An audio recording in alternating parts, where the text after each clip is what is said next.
J'ai décidé de faire une version de la chemise LH en robe et donc j'en profite pour vous faire voir quelle est la méthode à appliquer pour que ce soit le plus facile possible. Donc j'ai déterminé quelle était la version que j'avais choisie. J'ai mis sur la table tous les éléments qu'il me fallait au niveau du patron. Et là, je vais en profiter pour garder les éléments qu'il me faut rallonger. Je mets de côté les éléments qui n'ont pas besoin d'être rallongés, c'est-à-dire la manche, la poche, le rabat de poche bien sûr, l'empiècement, le bracelet de manche courte, le col, donc mes deux éléments de col, et je garde le devant, le dos et les deux pattes de boutonnage. La prochaine étape, c'est de venir découper sur les lignes allonger, raccourcir du devant et du dos.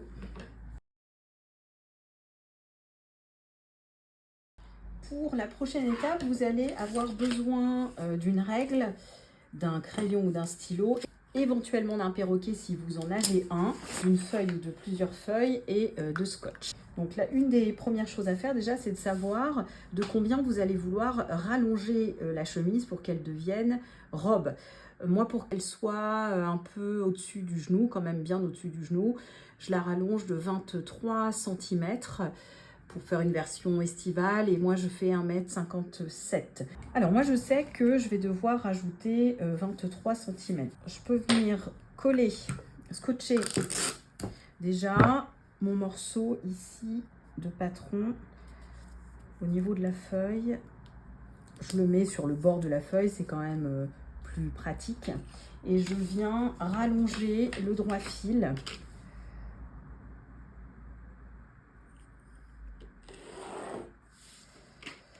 en prenant soin de mettre 23 cm entre ma ligne de coupe et la prochaine ligne, on va dire, d'arrivée de l'élément haut de mon devant. Ça va venir se situer comme ça. Il faut vraiment que les droits fils soient raccords. Voilà. Donc là, j'ai bien 23 cm. Je viens positionner ici mon droit fil en continuité.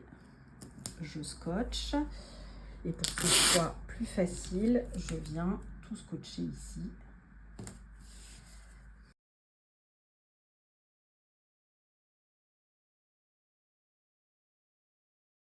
Pour que ce soit juste un tout petit peu plus clair, j'ai pas besoin de toute cette partie-là qui va m'encombrer un petit peu, donc je vais la couper.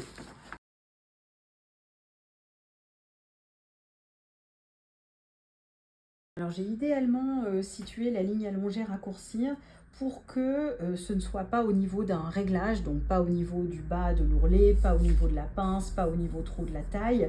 Donc en principe, vous devriez pouvoir rejoindre la partie haute et la partie basse d'un trait droit comme ceci et donc revenir découper ici pour que ce soit correct.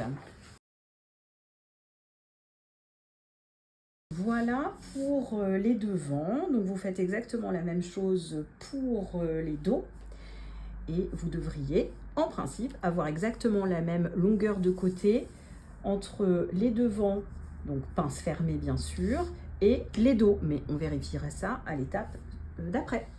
Je suis allée chercher mon devant et donc vous allez pouvoir comparer avec votre dos pour savoir si vous avez globalement la même hauteur. Alors il faut qu'elle soit exactement la même d'ailleurs. C'est normal que la hauteur pour l'instant ne soit pas égale puisque nous avons la pince qui est ouverte et non fermée. Pour venir vérifier au préalable, avant de découper votre tissu, vous pouvez tout à fait superposer vos morceaux l'un à côté de l'autre, là où ils seront cousus. Donc ici, vous avez les premiers petits côtés avant-pince qui de toute façon n'ont pas bougé, donc ceux-là sont OK. Et vous pouvez venir positionner le deuxième axe de pince ici maintenant, comme si la pince avait été fermée.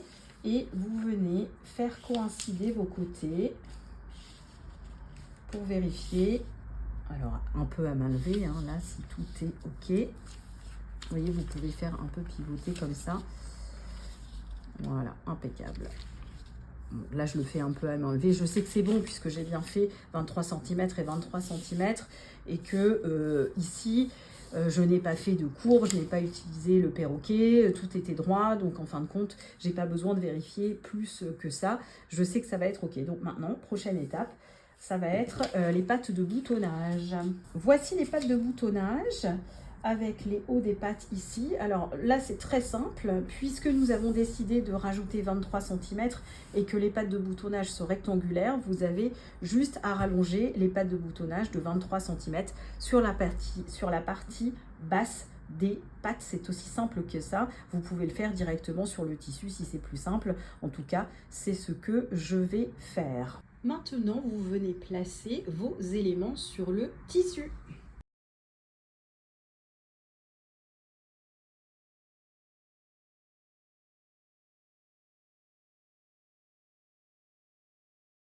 Et surtout, vous n'oubliez pas de rajouter les centimètres à vos pattes de boutonnage. J'ai placé quelques-unes de mes pièces, dont les pièces principales, le devant, le dos qui ont été rallongées, les pattes de boutonnage auxquelles j'ai ajouté les 23 cm ici que vous ne devez pas voir mais qui sont à la craie.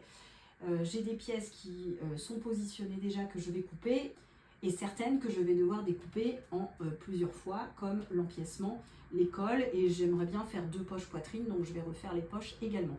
Donc c'est parti pour la découpe, et une fois que vous aurez tout découpé, bah écoutez, il n'y a plus qu'à suivre le livret d'instructions ou les vidéos de montage. C'est exactement le même type de montage. Il faudra juste rajouter des boutons et des boutonnières sur le devant, comme l'indique le livret d'instructions de montage de la chemise. Donc je vous souhaite une très bonne couture et j'espère voir vos réalisations tout bientôt.